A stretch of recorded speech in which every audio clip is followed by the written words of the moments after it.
ఏదో విద్యుత్తులో పెద్ద అవాంతరం వచ్చిందనుకోండి, రీస్టోర్ కాలేదనుకోండి, ట్రాన్స్ఫార్మర్ మీద ఆధారపడతాం మనం పెట్టుకున్న సిస్టమ్స్ అన్నీ ఎందుకు పనికొస్తాయి? ట్రాన్స్ఫార్మర్కి ఏమైనా అయితే ఎక్కడ ఏది పరమేశ్వరానుగ్రహంతో ఏ చిన్న అవాంతరం లేకుండా మిట్ట మధ్యాహ్నం వేళ పల్లకి ఊరేగింపు సాహసం, ఇంత కార్యక్రమాలని సంకల్పం చేస్తే ఆయన సంకల్పంలో ఎంత చిత్తశుద్ధి లేకపోతే ఇంత గొప్ప కార్యక్రమం జరిగిందో మీరు ఆలోచించండి. ఆయన కోరుకున్నది ఒక్కటే, మనందరినీ వచ్చి కడుపు నిండా అన్నం తిని వెళ్ళండి అన్నారు. రేపు ఈ పందిరంతా సీతారామ కళ్యాణంలో నిండిపోయి రామనామంతో మార్మోగిపోయి మధ్యాహ్నం అందరం ఆకలితో వెళ్ళి కడుపు నిండా భగవన్నామని చెప్పి అన్నం తిని వెళ్ళిపోతే సుబ్బారావు గారు సంతోషపడిపోతారు. మళ్ళీ ఇలాంటి కార్యక్రమాలు చేయడానికి ఆయనకి ఉత్సాహం వస్తుంది.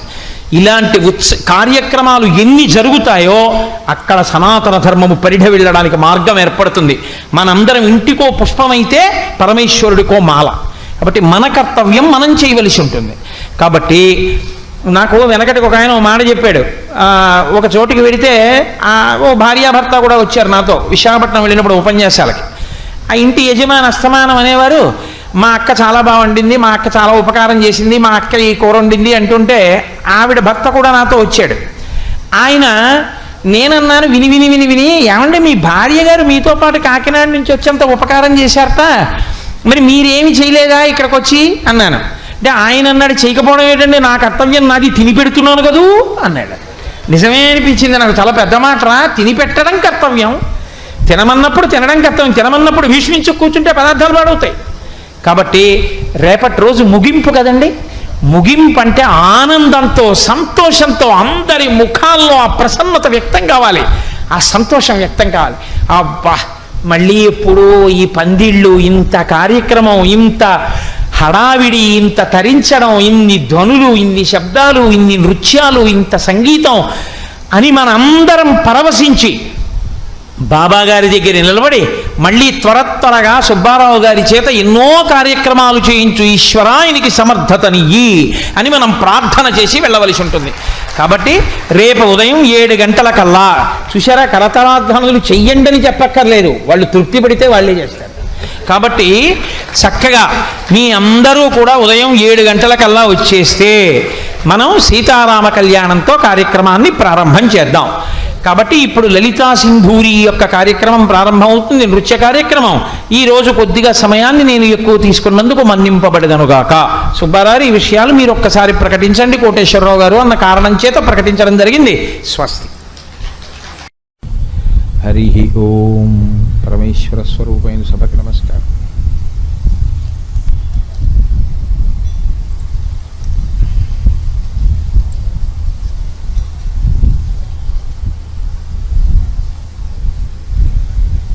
భగవద్గీతాంతర్గతంగా నేను ఒక శ్లోకాన్ని స్పృశించి విడిచిపెట్టాను.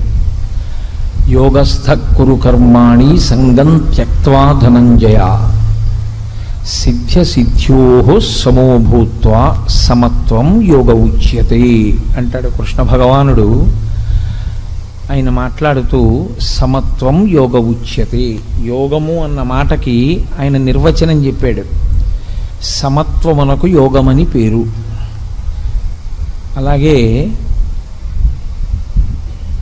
యోగము అంటే కర్మ చేసేటప్పుడు కౌశలముతో చెయ్యగలగడము.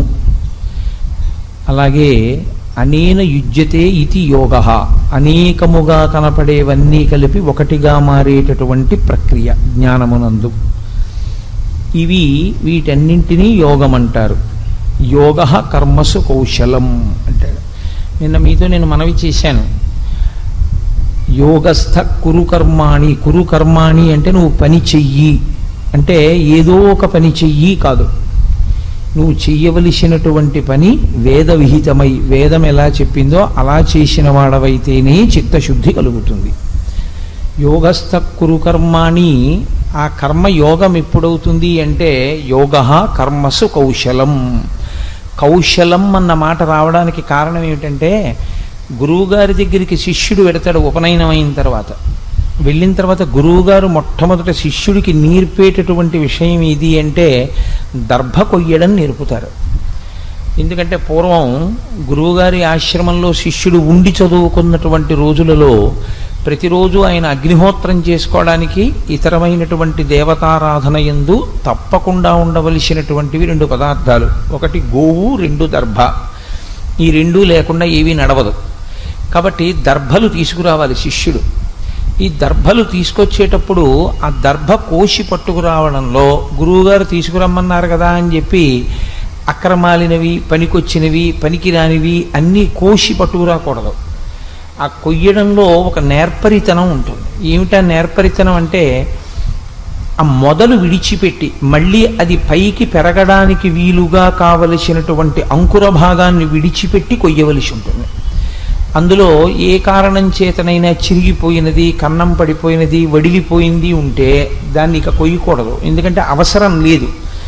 అవసరం ఎక్కడ వరకో అక్కడ వరకు మాత్రమే తీసుకోవలసి ఉంటుంది తప్ప తనకు అవసరం లేని దానిని స్పృశించవద్దు. మనకి వేదాంతంలో, సనాతన ధర్మంలో అపరిగ్రహము అని ఒక మాట. అపరిగ్రహము అన్న మాటకు అర్థం ఏమిటంటే ఈ ప్రపంచమంతటినీ ఈశ్వరుడు శర్వశబ్దము చేత భోగస్థానముగా నింపి ఉంచుతాడు.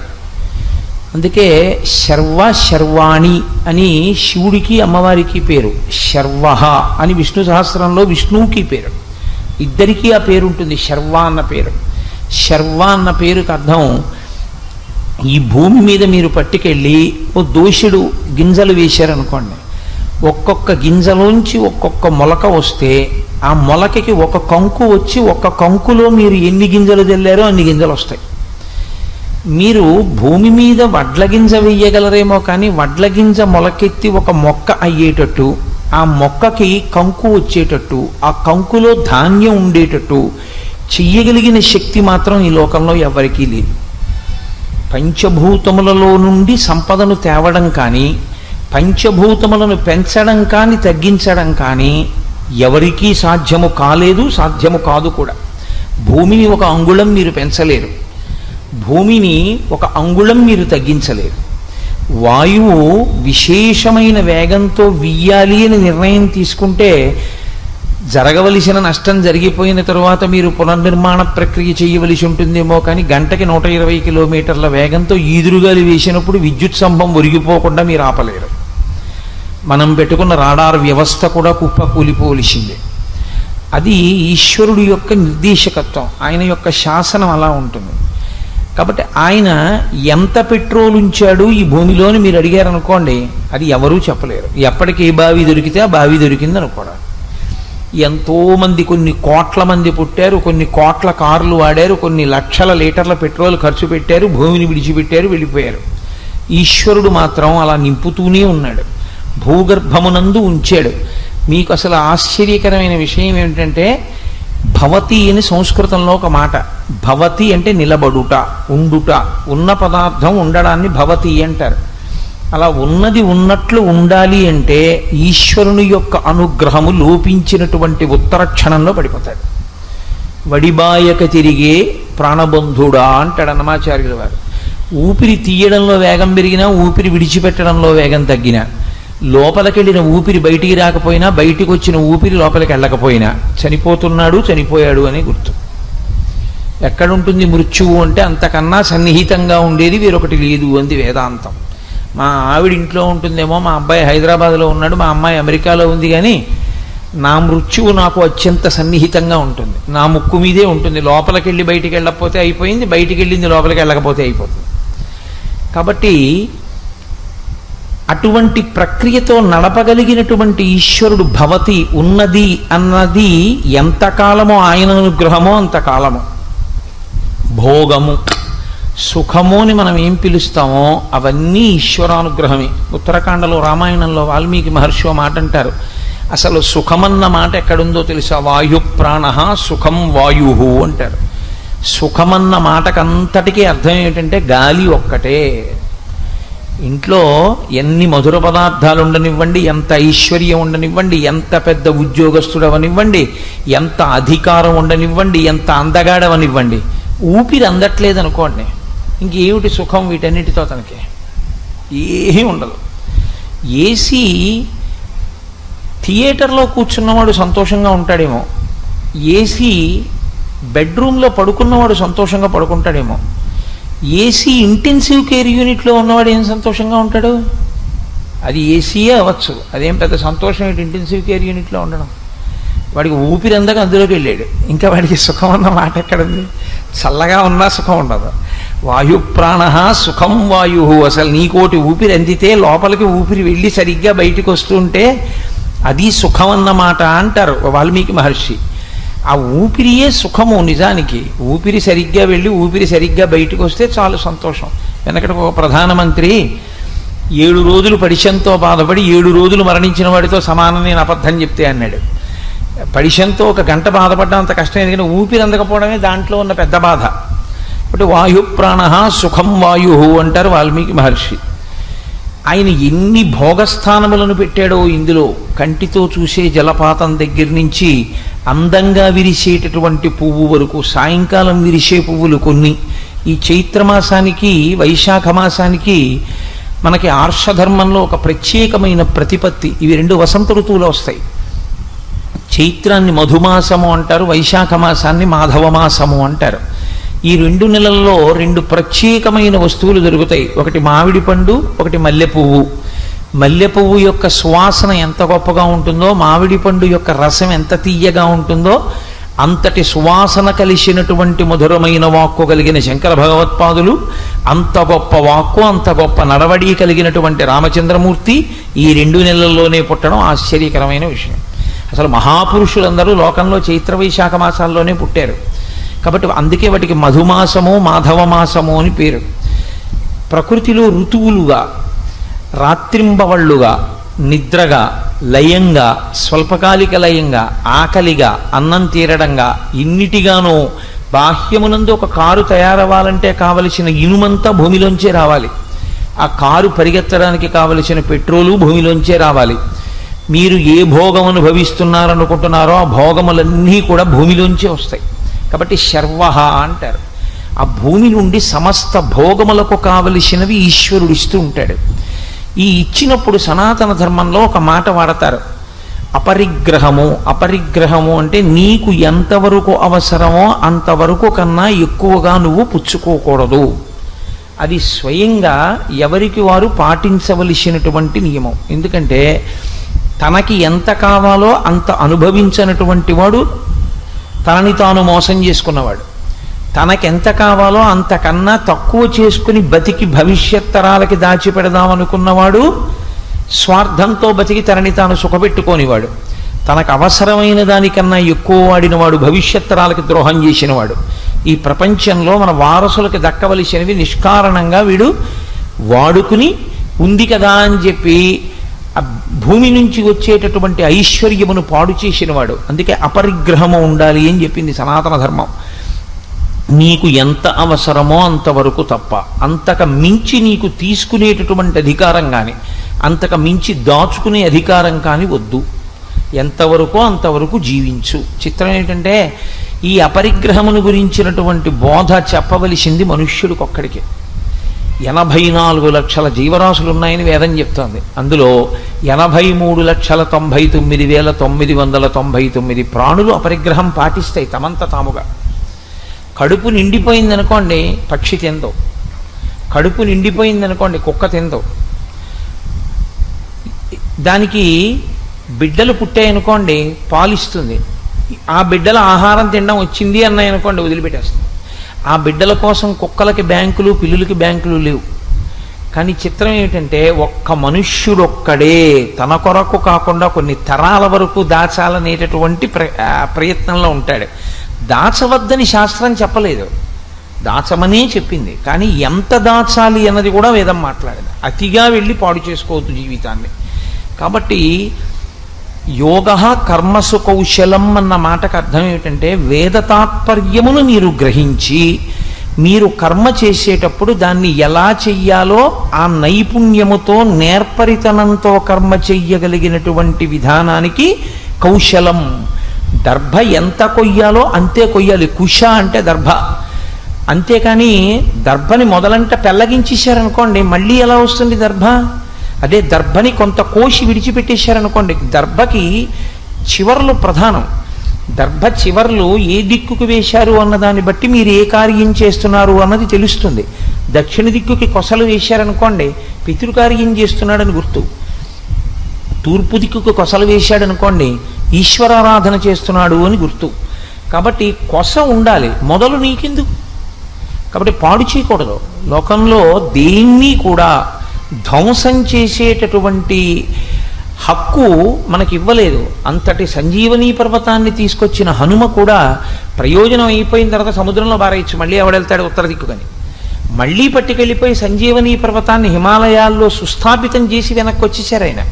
అంత యుద్ధకాండలో కూడా అపరిగ్రహము అంటే తనకి ఎంతవరకు అవసరమో అంతవరకు మాత్రమే కర్మ చేసి దాని వలన ప్రయోజనమును సాధించుకొనుట తప్ప నిష్కారణమైనటువంటి కర్మ చెయ్యడం కానీ, నిష్కారణంగా ప్రకృతిలోంచి మీకు అక్కర్లేని వాటినన్నింటినీ స్వీకరించడం కానీ చెయ్యవద్దు.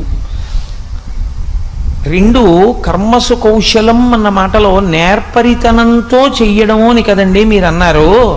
నేర్పరితనంతో చెయ్యడము అంటే నేను అయ్యప్ప స్వామి గుళ్ళో ఉపన్యాసాలు జరిగేటప్పుడు ఎప్పుడు 42 రోజులు ఉపన్యాసాలు చెప్పినా గోపాలకృష్ణ గారు ఒకసారి అనౌన్స్మెంట్ చేస్తుంటారు. అమ్మ రాత్రి ఎవరిదో దొంగలు ఎత్తుకుపోయారు గొలుసు ఇంటికి ఎడుతుంటే మీ అందరూ జాగ్రత్తగా వెళ్ళండి ఇంటికి వెళ్ళేటప్పుడు. లేకపోతే వీధిలో పార్కింగ్లో పెట్టిన సైకిల్ ఎవరో ఎత్తుకుపోయారు. ఈ మధ్య మహాభారతం చెప్తుంటే ఎవరో బ్యాంక్ ఆఫీసర్ గారు ఆ స్కూటర్ డిక్కీలో పెట్టుకున్నటువంటి చెస్ట్ కీస్ ఎత్తుకుపోయారు. ఇప్పుడు ఇంతమంది భారతం వినడానికి వస్తే బయట ఉన్నటువంటి ద్విచక్ర వాహనాల మీద కూడా కొంతమంది కూర్చుని వింటూ ఉంటారు. ఒకడు ఎందుకు వస్తాడంటే అందులో ఉన్నది వాడికి పనికొచ్చిందా పనికి రాలేదా అన్నది అనవసరం. చౌరాయి శష్ఫలాభాయ అని దొంగవాడికి వెంట్రుక మొక్క దొరికినా ఆనందమే, వాడిదా ఏమి. అందుకని ఆ డిక్కీ తెరిచి అందులో ఉన్నటువంటి వస్తువు పట్టుకుపోయాడు. కానీ మీరు జాగ్రత్తగా గమనించండి, నేను ఉద్యోగం చేయడం ఎంత జాగ్రత్తగా చేస్తానో, ప్రవచనం చేసేటప్పుడు ఎంత జాగ్రత్తగా మాట్లాడతానో, నేను భోజనం చేసేటప్పుడు ఎంత జాగ్రత్తగా భోజనం చేస్తానో, వ్యాయామం చేసేటప్పుడు ఎంత జాగ్రత్తగా వ్యాయామం చేస్తానో, అంతకన్నా ఒళ్ళు దగ్గర పెట్టుకుని చాలా జాగ్రత్తగా చేయవలసింది దొంగతనం ఈ లోకంలో. ఎందుకంటే నేను 20 ఏళ్ళు ఉద్యోగం చాలా బాగా చేశానండి, ఏదో ఒక్కసారి ఫైల్ తప్పు రాశానండి అన్నాను అనుకోండి, ఏదో ఓ మెమో ఇచ్చి however your explanation has been considered carefully and it is found that you are negligent while discharging your duties, still a lenient view is taken and the memo dropped for this time, however you are cautioned to be more careful in future అని నాకు ఒక letter ఇచ్చి విడిచిపెట్టేస్తారు. ఒక దొంగ దొరికిపోయాడు అనుకోండి, అయ్యా ఇప్పటికి నేను 12,374 దొంగతనాలు చాలా బాగా చేశాను, ఇది ఒక్కటే దొరికాను అంటే క్షమిస్తారా? ఒక్కనాటికి క్షమించరు. ఇతపూర్వం నైపుణ్యంతో చేసినవన్నీ ఇప్పుడు పెద్ద శిక్షకి కారణం అవుతాయి. చాలా హత్యలు బాగా చేశానండి, ఈ హత్య దగ్గరే దొరికిపోయాను అన్నాడు అనుకోండి, అది ఆయన్ని క్షమించడానికి కారణం అవ్వదు, ఆయన్ని ఇంకా బాగా శిక్షించడానికి కారణం అవుతుంది. యోగ కర్మసు కౌశలం, పని చేసేటప్పుడు నువ్వు నేర్పరితనంతో చెయ్యి అని కృష్ణ పరమాత్మ అన్నారు కదండి. అందుకని నేను చాలా నేర్పరితనంతో దొంగతనం చేశాను, చాలా నేర్పరితనంతో హత్య చేశాను అంటే అది కూడా కర్మసు కౌశలమే అవుతుందా? అందుకే ఆయన వెంటనే పక్క శ్లోకంలో ఈ మాట అనడానికి కారణం అదే. యోగస్థ కురు కర్మాణి సంగం త్యక్త్వా ధనంజయ. నువ్వు చేసే పని ఏది పడితే ఆ పని నువ్వు చేసేసి నేను చాలా నేర్పరితనంగా చేశానండి అనకూడదు. నా దగ్గరికి వచ్చిన వాళ్ళు కొంతమంది చెప్తూ ఉంటారు, తిరుమల వెళ్ళామండి దర్శనానికి, కోటేశ్వరారు మేము 50 రూపాయల కిలో ఇలా వెళ్ళి బయటకు వచ్చేస్తుంటే లోపలికి వెళ్ళేవాళ్ళు వెడుతుండగా బయటికి వెళ్ళే వాళ్ళందరినీ కాసేపు నించో పెట్టారు, ఏదో ప్రసాదాల గుండిగలు పెడుతున్నాయి, 200-300 మంది అయిపోవడంలో అక్కడ ఉన్న వాళ్ళు చూడలేదు, నేను మెల్లిగా తాడు కింద నుంచి దూరి మళ్ళీ గుళ్ళోకి వెళ్ళే వాళ్ళలోకి వెళ్ళిపోయానండి. ఇలా ఆనంద నిలయంలోకి 3-4 మాటలు వెళ్ళిపోయి ఒక్క రోజులో 4 దర్శనాలు చేసుకొచ్చానండి అంటాడు. ఇప్పుడు అది నేర్పరితనమా, చాలా బాగా చేసినటువంటి దర్శనమా, ఈశ్వరుడి దృష్టిలో నువ్వు అపరాధివా? నువ్వు అపరాధివే. భగవద్ దర్శనం అలా చేయడం, దొంగ దర్శనాలు చేయడం ఏమిటి? అలా వెళ్ళకూడదు. ఈశ్వరుణ్ణి నువ్వు ఎలా చూడాలో అలా ఒక్క మాట చూడాలి. అందుకే రాజద్వారే రాజగృహే దర్శనం చేయమని చెప్తారు. తప్పించి ఇంకొకలా దర్శనం చేయకూడదు. నీకు అలా అవకాశం లేకపోతే ఇంకొక మారు చూడాలనిపిస్తే చూడ్డానికే విమాన వెంకటేశ్వరుడు ఉంటాడు. బయట నుంచి చూడాలి తప్ప ఇక అంతరాలయంలోకి మళ్ళీ జొరబడకూడదు. నీకు విమాన వెంకటేశ్వరుడు కూడా కనపడకపోతే బయటికి వచ్చి విమానాన్ని చూడు చాలు. ఆనందనిలయ విమానం ఎక్కడి నుంచైనా కనపడుతుంది. ఒక్కసారి ఆనందనిలయ విమానాన్ని చూసి నువ్వు నమస్కారం చేస్తే నువ్వు వెంకటేశ్వర దర్శనం చేసేసినట్టే. నీకు విమానం కూడా కనపడకపోతే ప్రాకారాన్ని దర్శనం చేయి చాలు. గోడకి నమస్కారం చేయి, నువ్వు ఈశ్వరుడికి దర్శనం చేసినట్టే. నీకు ప్రాకారం కూడా కనపడకపోతే అర్చకుడు అలా వెడుతుండగా చూడు, నువ్వు ఈశ్వర దర్శనం చేసినట్టే. నేను అబద్ధం చెప్పానని మీరు అనుకోవద్దు. నేను ఆగమంలోంచి మాట్లాడుతున్నాను ఈ విషయాన్ని. దేవాలయాన్ని 8 పెట్టి భాగిస్తారు. భాగించి దేవాలయంలో ఉన్నటువంటి 8 ఈశ్వర స్వరూపములే. ప్రాకారము, ధ్వజము, గోపురము, విమానము, అంతరముగా ఉన్నటువంటి ధ్రువమూర్తి, పరివార దేవతలు, అర్చకుడు, వీళ్ళందరినీ కలిపి ఈ ఆలయంగా భావన చేస్తారు తప్ప ఆలయం అంటే ఒక్క మూల విరాట్ కాడు. అలా అయితే విమానంలో ఉన్న మూర్తి ఇవన్నీ ఉండే అవకాశం ఉండదు ఆగమంలో. కాబట్టి యోగ కర్మసు కౌశలం అంటే వేదము ఏది చెయ్యమని చెప్పిందో అది మాత్రమే చెయ్యి తప్ప వేదము చెయ్యవద్దన్న పనిని నువ్వు చాలా కౌశలంతో చేసినా నువ్వు చేసిన దానివల్ల నీకు పాపము సంక్రమిస్తుంది, కానీ నీకు పుణ్యము సంక్రమించదు, చిత్తశుద్ధి కలగదు. దానివల్ల నీకు చిత్తశుద్ధి కలిగే అవకాశము లేనే లేదు. ఆ కర్మ నీకు ఎందుకూ పనికిరాదు. సరికదా, ఆ కర్మ నిన్ను బంధనంలో పడేస్తుంది. మీరు ఎప్పుడూ ఒక విషయాన్ని జాగ్రత్తగా జ్ఞాపకం పెట్టుకోవాలి. మీరు అలా కూర్చునుంటే నేను ఒక తాడు పట్టుకొచ్చి మీ చుట్టూ ఇలా తిప్పాను అనుకోండి, ఏం చేసినట్లు? మిమ్మల్ని బంధించాను. నేను ఇప్పుడు ఆ తాడు ఇలా తిప్పాను అనుకోండి, ఏం చేశాను? విడుదల చేసినట్టు. 2 మాటలు నేను తాడే తిప్పాను. 2 మాటలు తాడు తిప్పినా మొదటిసారి ఒక దిశలో తిప్పేస్తే బంధనం, వ్యతిరేక దిశలో రెండోసారి తిప్పితే విడుదల. మీరు తాడు తిప్పడమే ప్రధానంగా తిప్పేయకూడదు. తాడు తిప్పేటప్పుడు ఎటు తిప్పితే విడుదల దొరుకుతుందో, ఎటు తిప్పితే బంధనంలో పడతారో తెలిసి ఉండాలి. ఏదో కర్మ చేసేసానండి అంటే కుదరదు. నాకు తెలియదండి అంటే కుదరదు. అందుకే సుందరకాండలో సీతమ్మ తల్లో మాట అంటుంది రావణాసుడితో, ఇహసంతో నవాసంతి సతోవా నానువర్తసే తథాహి విపరీతాతే బుద్ధి ఆచారవర్జిత అని అడిగింది ఆవిడ. ఏమయ్యా, ఈ లంకాపట్టణంలో మంచి చెప్పేవాళ్ళు లేరా? ఇలా చెయ్యాలని ఎవరు చెప్పరా? ఒకవేళ చెప్పినా నువ్వు వినవా? నీకు తెలియదా? తెలిసిన దాన్ని ఆచరించవా? ఎక్కడొచ్చింది దోషం? అందుకే సుందరకాండ పారాయణ చేయిందంటారు. తన బుద్ధికి ఏది తోచిందో అది మాత్రమే చేసినటువంటి వాడు మరింత బంధనములోకి వెళ్ళిపోతాడు. ఎంతో చేసుకుంటూ వెళ్ళినా చివరికి వెళ్ళేటప్పటికి ప్రయోజనం ఏమీ ఉండదు. ఏదో మీకు నేను ఇదిగో ఇది హెచ్చ వేసుకుంటూ వెళ్ళండి, ఎంత వస్తుందో ఆఖరణ అంత ధనం ఇస్తాను అని 1 into 2 into 3 into 4 into 5 into 6 into 7 into 8 into 9 కాగితాల మీద వేసాను అనుకోండి, బోల్డ్ అని అంకెలు. అయ్య బాబోయ్, నాకు ఇంత డబ్బిస్తాడు, 2 1 2 2 3 6 6 4 24 24 5 120 ఇలా మీరు పొంగిపోతూ లెక్క పెట్టేసి ఆఖరికి వెళ్ళేటప్పటికి ఇంటూ 0 అని ఉందనుకోండి, ఇప్పుడు ఏమిటి వస్తుంది ఆఖరణ మీకు? మీరు లెక్క పెట్టే వాళ్ళకి 12 కోట్లు వచ్చినా 12 కోట్లు ఇంటూ 0 చివరంది = 0. కర్మ ఎందు కౌశలము లేకపోతే అంతే. అందుకే భగవద్గీత ఉపనిషద్ అంటే విశ్వాసమున్నవాడికి, తన చిత్తశుద్ధిని ఏర్పరుచుకుందాం అనుకున్నవాడికి, శాస్త్రమును ప్రమాణముగా స్వీకరిద్దాం అనుకున్నవాడికి, జన్మ సాఫల్యమును పొందుదాం అనుకున్నవాడికి పనికొచ్చేదే తప్ప బయట వర్షం వస్తోంది కాసేపు ఇక్కడ ఏదో షామియానా వేశారు లోపలికి వెళ్ళి కాసేపు అదేమిటో చెప్తున్నాడు వీని వెళ్ళిపోదాం అనుకున్నవాడి కోసం పనికొచ్చేది కాదు భగవద్గీత.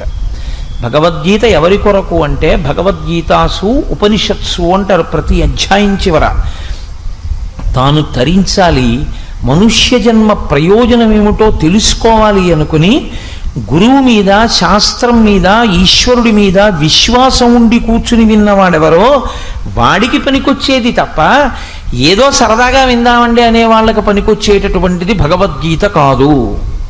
భగవద్గీత ఎవరికి ఫలితాన్ని ఇస్తుంది? భగవద్గీత దాని మీద విశ్వాసంతో ఆచరించడానికి సిద్ధపడిన వారికి మాత్రమే ఫలితాన్ని ఇవ్వగలదు. కాబట్టి యోగ కర్మసు కౌశలం. కర్మని చేసేటప్పుడు కౌశలంతో ఎవడు చేస్తాడో వాడే యోగమునందున్నవాడు. కాబట్టి యోగమునందుండుట అంటే ఏవేవో పేర్లు పెట్టి దానికి ముందుకు తీసుకొచ్చి కొత్త కొత్త పేర్లు ఏవో పెడితే అది యోగం అయిపోతుందని మీరు అనుకోవద్దు. మీరు కొంచెం జాగ్రత్తగా గమనిస్తే నేను మీతో ఓ మాట చెప్తాను, గమనించండి. కలెక్టర్ అని ఒక పదం ఉంటుంది లోకంలో. ఇప్పుడు ఆ కలెక్టర్ అన్న మాటకి ముందుకు తీసుకొచ్చి మీరేం పెట్టండి, కలెక్టర్ కన్నా గొప్పది మాత్రం కాదు. జాయింట్ కలెక్టర్ అన్నాను అనుకోండి, కలెక్టర్ కన్నా గొప్పవాడు కాడు.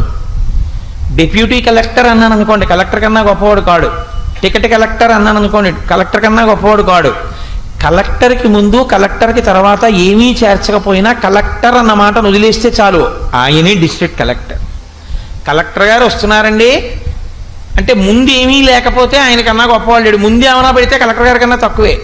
పేరు పెరుగుతుందేమో, జాయింట్ కలెక్టర్ అంటే 2 మాటలు ఉన్నాయేమో, కానీ కలెక్టర్ గారి కన్నా గొప్పవాడు జాయింట్ కలెక్టర్ కాడు, కలెక్టరే గొప్పవాడు. అలాగే యోగ అన్న మాటని మీరు యోగ అని అర్థం చేసుకుంటేనే అర్థం. అంతేకాని యోగం ముందుకు తీసుకొచ్చి ఇంకా కొత్త కొత్తవేవో తగిలించి మీరు నేర్చుకోవడం మొదలెట్టారనుకోండి, అసలు నిజంగా యోగం సిద్ధిస్తుందా అంటే దాంట్లో చెప్పడం కష్టం. ఎందుకంటే మీకు ఎవరు చెప్పారు అన్నది కాదు, సాక్షాత్ ఈశ్వరుడు జగద్గురువుగా నిలబడి చెప్తున్నారు, కృష్ణం వందే జగద్గురుం. అందుకే భగవద్గీత యొక్క గొప్పతనం ఏమిటంటే కృష్ణ భగవానుడు దాన్ని జగద్గురువు స్థానంలో కూర్చుని చెప్పాడు కనుక ఇప్పుడు ఈ క్షణంలో మీరు ఇండియాలో ఉన్నారా లేదా అన్న దాంతో సంబంధం కూడా ఉండదు. మీరు అమెరికాలో ఉండొచ్చు, ఆస్ట్రేలియా ఉండొచ్చు, న్యూజిలాండ్లో ఉండొచ్చు, సింగపూర్లో ఉండొచ్చు, మీరు కాకినాడలో ఉండొచ్చు, కొవ్వాడలో ఉండొచ్చు. భగవద్గీతలో చెప్పినటువంటి సారాంశాన్ని మనసుతో పూర్తిగా పట్టుకుని చేసిన వాడెవడో వాడే జగద్గురువుకు శిష్యుడు.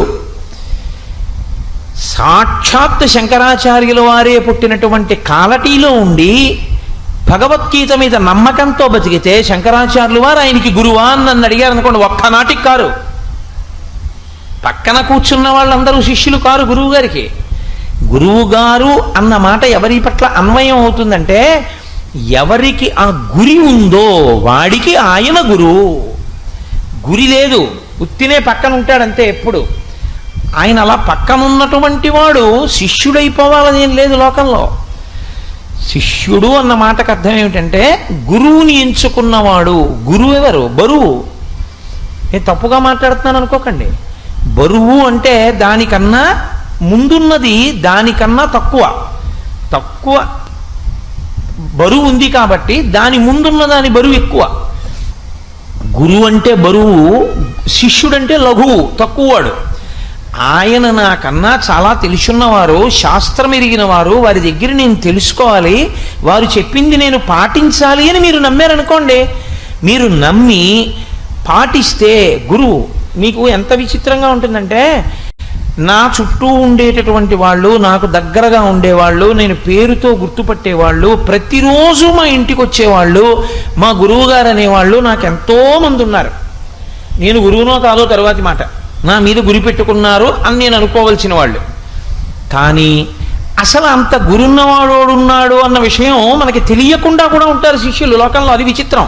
నిన్న నా దగ్గరికి ఈ ఉపన్యాసానికి బయలుదేరడానికి ముందరే, అమ్మా ఇప్పటికి 3-4 పర్యాయాలు హైదరాబాద్ నుంచి వచ్చాను, గురువు గారిని ఒక్కసారి చూసి వెళ్ళిపోతాం, నేను మాట్లాడినమ్మా ఎందుకంటే ఆయన వెళ్ళిపోవాలి సభకి, నేను ఆయనకి ప్రతిబంధకం కాను, ఒక్కసారి ఇలా వంగి ఆయన పాదాలకు నమస్కారం చేసి వెళ్ళిపోతా అంటే నా భార్య సరే అయితే అంత బతిమాలుతుంటే కాదనకూడదని సరే కూర్చోండి. నేను సంధ్యావందనం చేసుకుని వచ్చా. వాళ్ళిద్దరూ నిమ్స్లో కార్డియాలజిస్టు, ప్రఖ్యాతి వహించినటువంటి ఒక కార్డియాలజిస్టు, ఆయన భార్య, ఆవిడ కూడా డాక్టర్. ఇద్దరూ నిమ్స్ నుంచి వచ్చారు. వాళ్ళ అమ్మగారు అంటే ఆ పిల్లవాడి అమ్మగారు కూడా డాక్టర్ గారు. వాళ్ళు ముగ్గురు వచ్చారు నిన్న.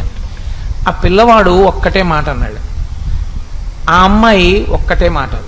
వాళ్ళు అన్నారు, మేము పూర్వం దీనికో దానికి అశాంతిగా ఉండేవాళ్ళం, మీ ఉపన్యాసాల సీడీలు విన్న తర్వాత మన కర్మ మనం చేస్తూ విడితే ఫలితం ఇచ్చేవాడు ఈశ్వరుడు అన్నవాడు ఒకడు ఉన్నాడు. వాడు మనం అనుకున్నది ఇవ్వలేదు అంటే అది ఇవ్వకపోవడం వల్ల మనకు ప్రయోజనం ఉంది, వాడు ఇచ్చాడు కాబట్టి ఆ ఇచ్చింది పొందడం వల్ల ప్రయోజనం ఉంది అని నమ్మడం మొదలుపెట్టిన తర్వాత మేము ఎంతో హాయిగా ఉంటున్నాం గురువుగారు అని.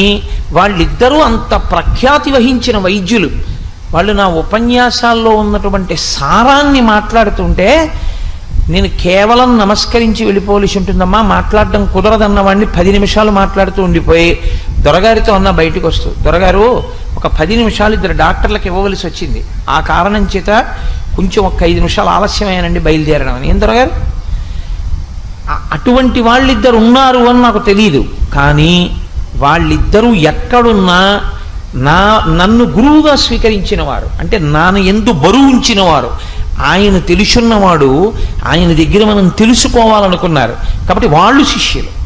అంతేకాని ఉత్తినే నా పక్కనుండి ఏం చెప్తున్నానో అన్నీ విని, పాపం ఆయనకి అదో అలవాటు అంటే అలా చెప్తారు రోజు సాయంకాలం, అంతే పాపం.